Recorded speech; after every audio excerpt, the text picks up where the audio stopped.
Being a successful business owner means more than having a business. It means the right attitude towards a business and doing your best to achieve success. Let's look at things that makes anyone a great entrepreneur. An entrepreneur should be excited by the prospect of work. They should have a strong inner drive to succeed, and they know how to overcome obstacles. Being an entrepreneur is not all about setting big goals to yourself. It is commitment about achieving your goals and taking responsibility of several families.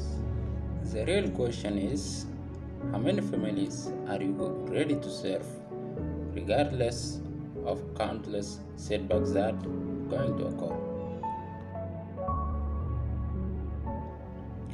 A successful entrepreneur always has a strong sense of self-confidence and a healthy opinion of their skills and ability. They are always on the lookout for the new innovation and ideas in order to emerge as a winner.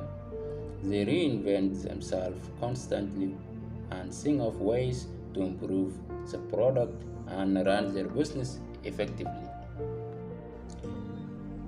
An entrepreneur should have open mind and eagerness and curiosity to learn and discover new ways. The only way to stay at the top is by learning and inventing the new ways. If you have eagerness and curiosity to learn more, subscribe and click bell icon to not miss our next videos.